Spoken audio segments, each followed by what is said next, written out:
Bonjour, encore quelques tomates qui sont mûres dans les cagettes à l'intérieur de la maison. Pour un 1er décembre dans l'est de la France, je trouve que c'est pas mal. Je vais donc faire du cuir de tomates avec celle-ci. Je vais donc j'enlève les queues et je vais les mouliner. À ce stade, profitez de l'occasion éventuellement pour récolter les semences pour vos petits semis de printemps l'année prochaine.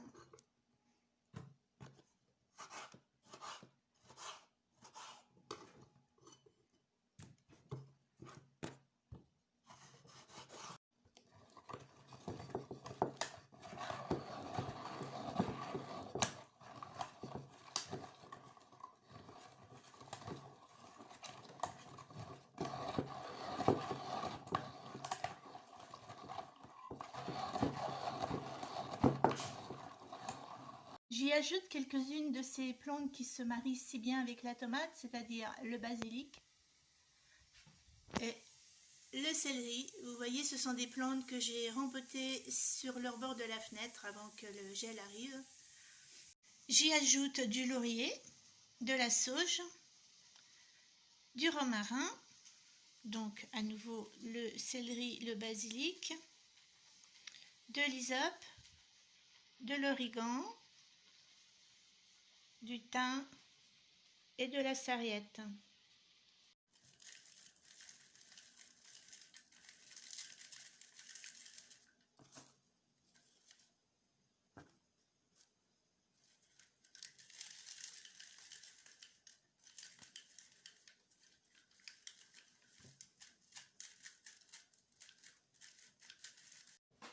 Quelques tours avec le moulin à poivre.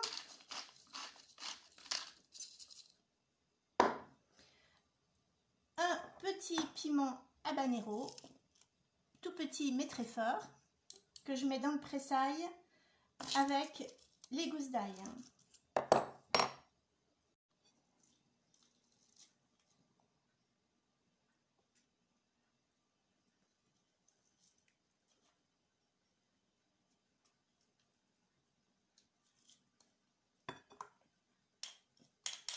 Je remets bien le tout.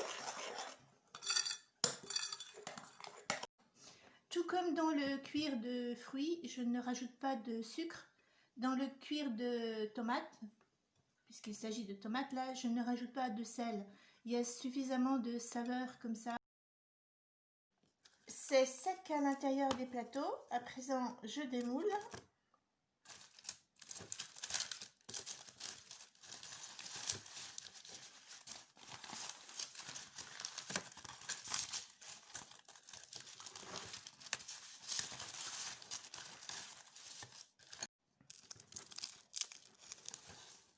Je plie.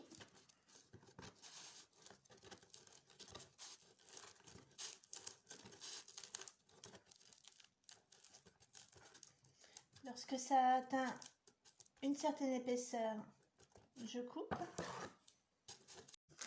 Le rouleau à pâtisserie pour bien écraser le tout, de façon à ce que chaque pellicule adhère les unes aux autres.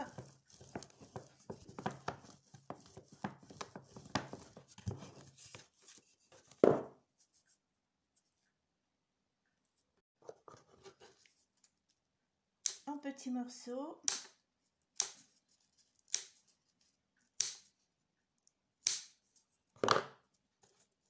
Ça donne ça, le cuir de tomate à déguster à l'apéritif par exemple avec des noix, des noisettes.